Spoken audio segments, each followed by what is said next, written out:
Okay. Yep. I think this is good. Okay, I think I need to shift it. Yep. Yep. All good. I think we are good to go. Awesome. Awesome. It's great to have you join me tonight. So just gonna send the link for the class very quickly. So okay, you can join and we can get on as quick as possible.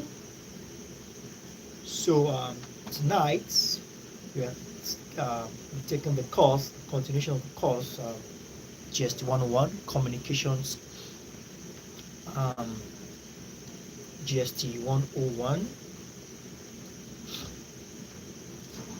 We have use of English and communication skills. So and in the last class we spoke about topic sentence. We spoke about developing a topic sentence, developing a paragraph. We talked about developing a paragraph. We spoke about topic sentence. We spoke about cohesion, um, cohesion. We spoke about a lot of things, and we did give out some instructions that I did give out some instruction about you going try some things out. It was awesome last class, and we were able to conclude the class. I think the last thing we spoke about was cohesion, and we said one point must lead to the other for a smooth paragraph. For you to say a paragraph is okay, point paragraph must lead to the other, and the reader experiences have to be smooth. So we have that as that. So tonight we'll be taking the unit 2, which we have it on page 23 on the material. The unit 2 is a development of paragraph, in illustration and description. Okay, so we have that as that. Favor, I don't know if you've joined us already, but if you haven't, you join us soon. And as soon as you do that, just do all to drop out a message so we can know we are together. Okay, so tonight we're talking about illustration and description. So we have in the introduction. Okay, so we have in the introduction, we discussed in the previous unit that a good paragraph is made up of the topic sentence, then well-developed topic, and the coherence, and the use of transitional devices. So in other words, you learn how to organize your paragraph. It is believed now that with the previous unit, you certainly can organize a well-structured paragraph. So we have in this unit, we shall be discussing about how you can develop different kinds of paragraph. Paragraphs can be developed in numerous ways, depending on the purpose, the topic, and the kind of reader you have in mind. The kind of targeted reader you have in mind. Your targeted readers, I mean. So in different methods of paragraph development can be considered in terms of two broad categories.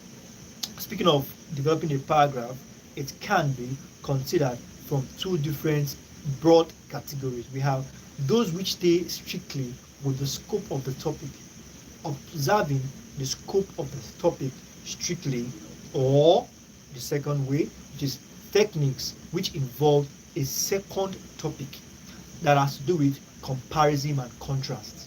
Now, the first one now, speaking of which scope of the topic is more of illustration, description, definition, as well as the cause and effect. So we have that as that. So we have the method of development that can choose that you want to use could be that will most effectively portray what it's exactly what you want to pass across. I believe that is clear enough. Okay, I think let's quickly do this. Sorry about the breakage in transmission. I think we are back now. So as I said earlier on, developing a paragraph can be done in two ways. Now, it's either you are being particular about the topic, or you have the topic, meaning in the sense that the scope. Now, the second thing is about applying techniques. Now, about the scope of topics, I beg your pardon, about the scope of topic, for example, you'll be illustrating. Exactly, you're trying to explain something with citing examples, and you'll be describing, and you'll be giving definitions of the cause to an effect. So the other one, which is techniques, it's more of giving comparison and contrast. Now let's get into it. Now the method of development that you choose to use could be the one that most effectively put across the point you intend to pass. Now the point you have stated in your topic sentence. Now we have, there are no rules about kind. There are no rules about the kind of development to be adopted in any writing situation, although some topics lend themselves more readily to certain kind of development than they do others. Definitely, it all depends. It all depends on your discretion. So developing a paragraph all depends on your discretion. Now it must be realized, however, that you can combine more than one technique in composing a paragraph. Definitely. So we have that as that. So we have the objectives. By the end of this class today, you should have been able to differentiate the techniques. You should be able to discuss different techniques of developing paragraph. You should be able to discuss different techniques in developing paragraph. We have how to apply techniques to writing some paragraph. Then you must have been able to identify kinds of paragraph using the techniques discussed. So let's go straight into it. So we have illustration. Giving examples is one of the easiest way of developing a topic. One of the easiest way of developing a topic is giving examples. Now we have, when a writer gives example, it enables the reader to understand a rather difficult and abstract generalization which may be contained in topic sentence. Now, when a writer illustrates, gives example, it only makes, especially when we talk about example now, we said something about your audience, your targeted market, your targeted audience, I beg your pardon. You have to give examples that they can relate with. That is very important.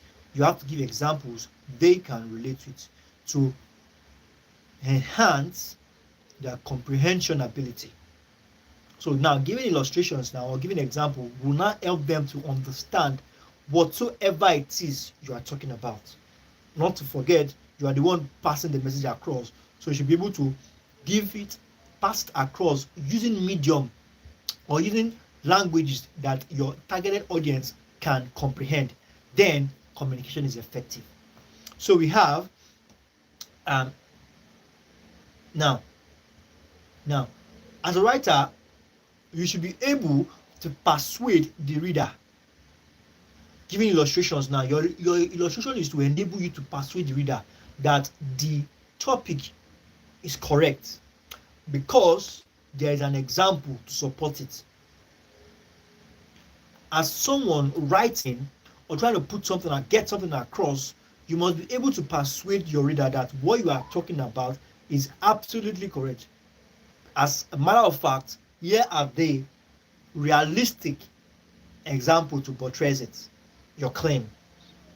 Now, we often introduce example or illustrations by using expressions like, for example, for instance, and example, we have etc.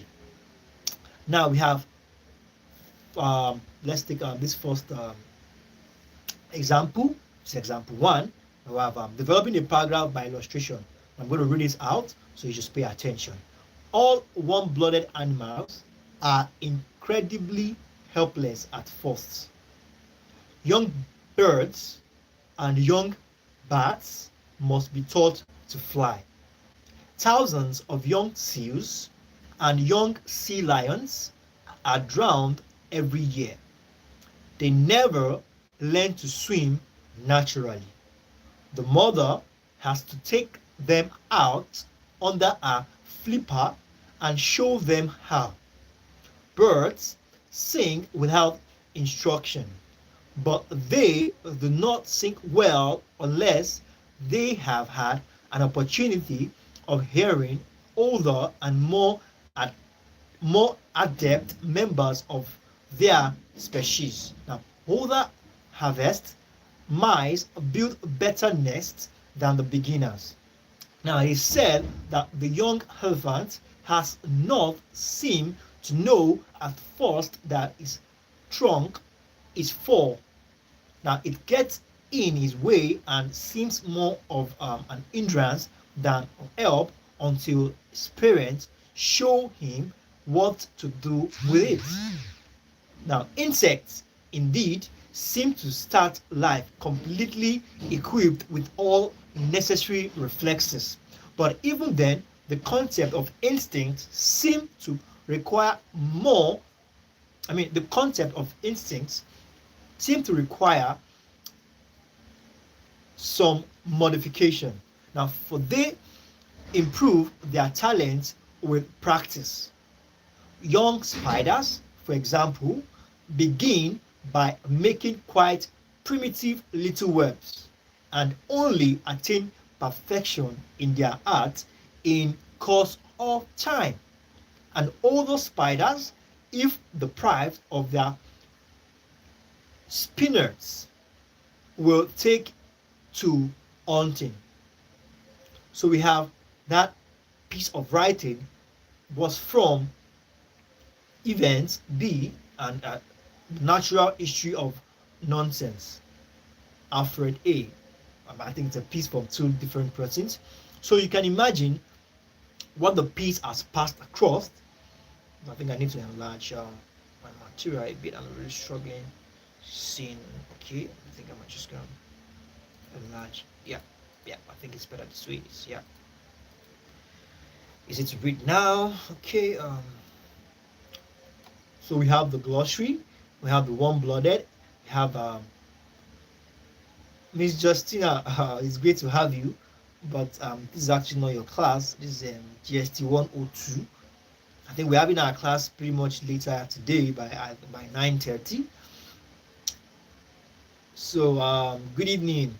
So we have that as that. Now, when giving example to support your topic sentence, okay, keep in mind that there should be enough example to support your points. Each example should be locally related to your main point.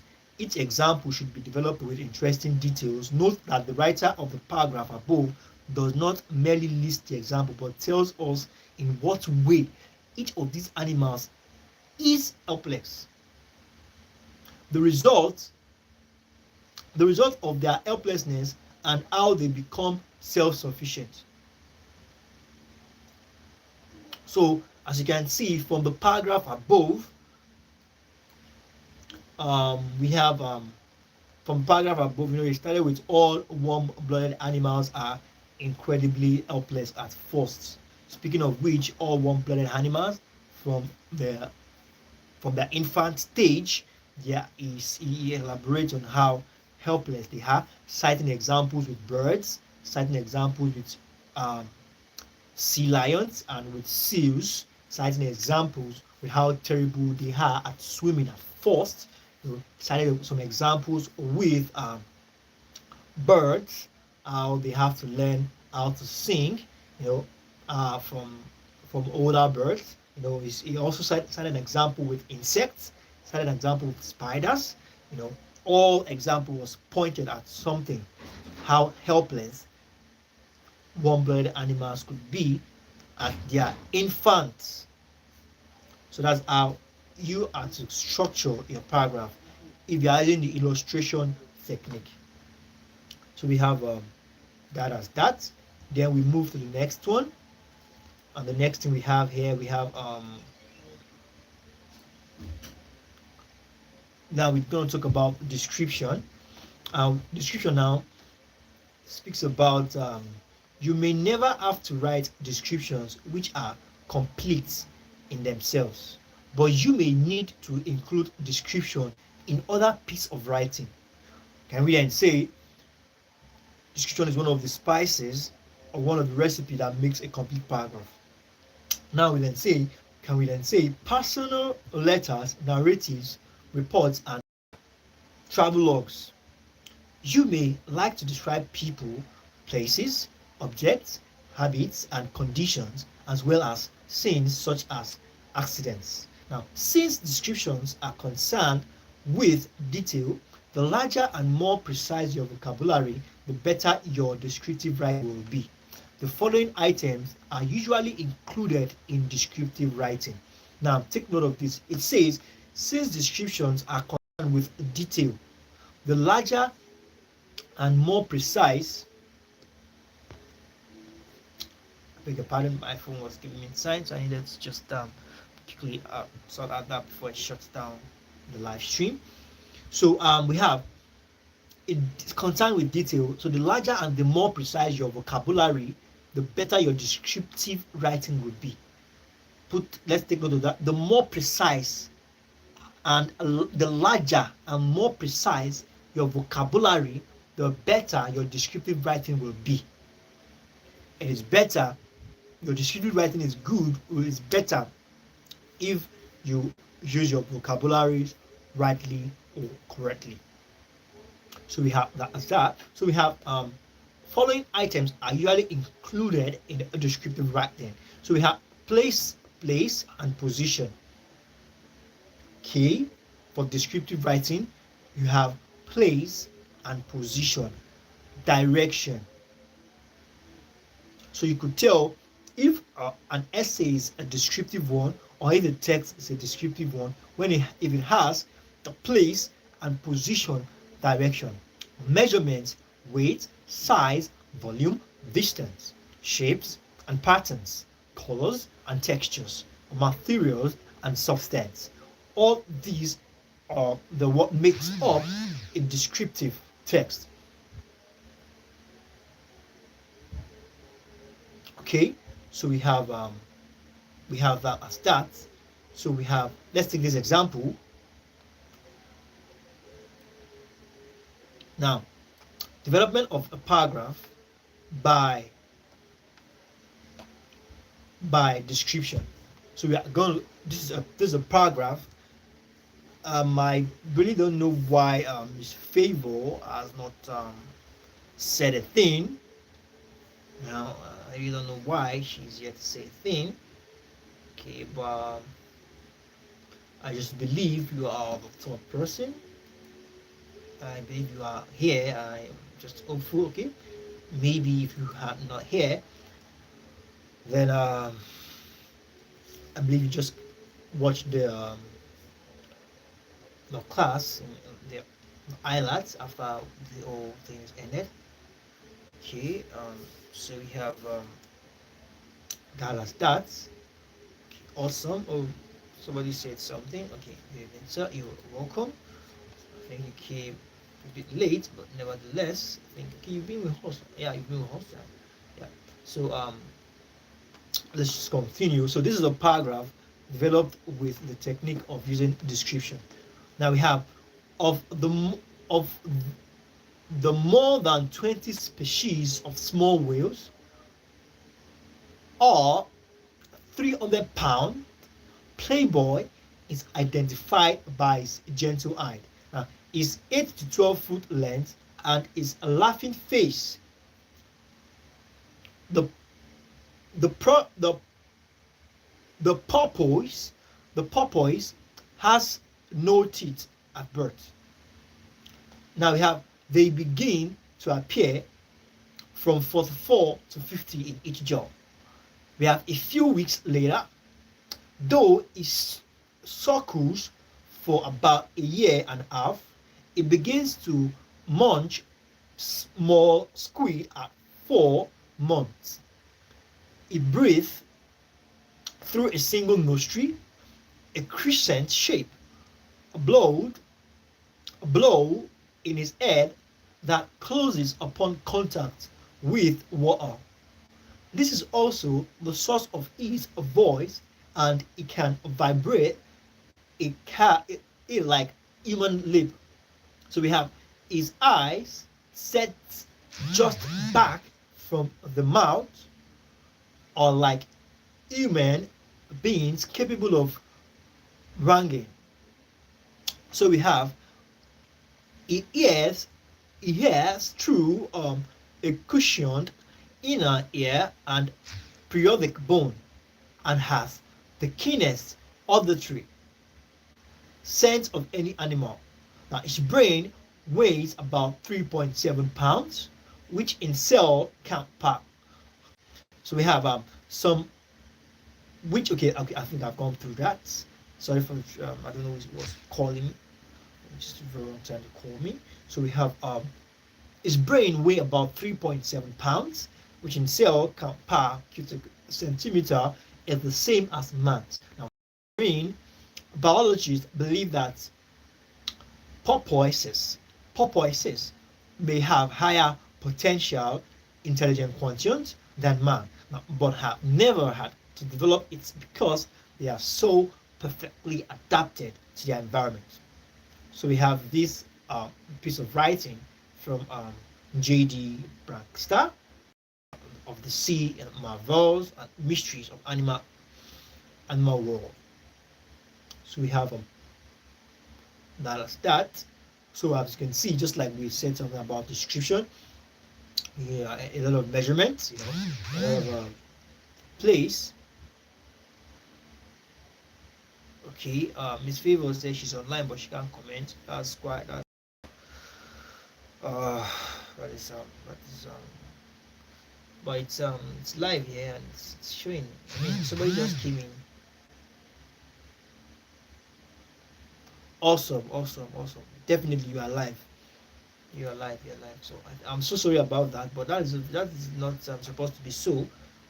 That I did allow everyone the comment to be public. I did not restrict the comments, just subscribers alone. So Miss Justina, she's in 100 level, and she did commented, and she's not even supposed to be in the class, but I think she stumbled. I think YouTube notified her that we are live, and she did comment before she left. So I'm pretty sorry you can't, but nevertheless, it's all good. You can hear me, and we are moving forward. So we have that as that. So then we may say,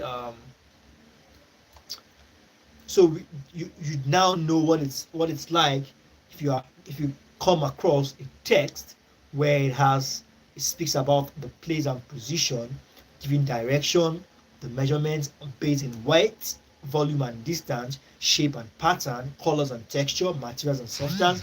Definitely you know that it's a descriptive text. So we have that as that. So we just have to move on. Now, the description of the porpoise is a good example of the type of writing that seeks to create a clear, accurate word picture of a subject without specifically mentioning the author's feelings about it.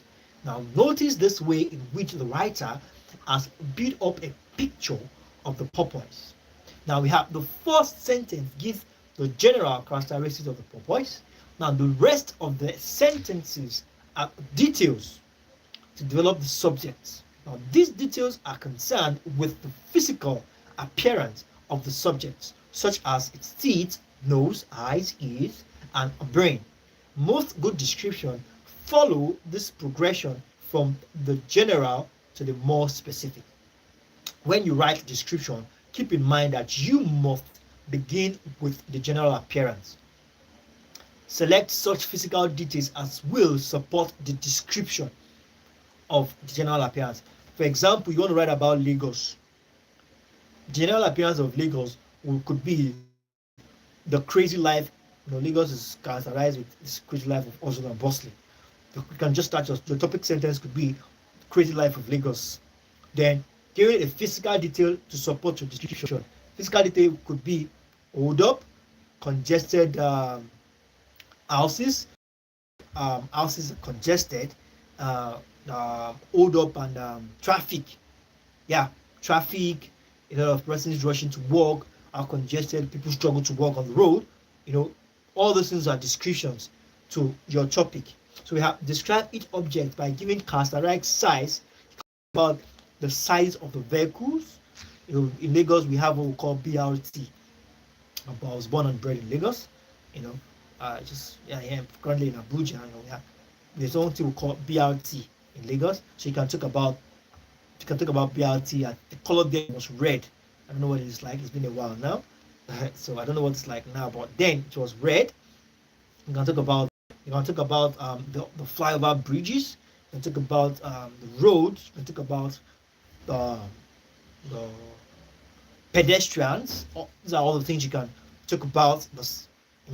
People selling things by the roadside. All these things you can give them in color, size, textures, and measurement. So you just categorize each object. In some description, especially of scent and landscape, arrange your details in definite order, such as near to far. Exactly. To just arrange it in orderly, just arrange it orderly. We have high to low, left to right. You see, some of the words used indicate the position to the right.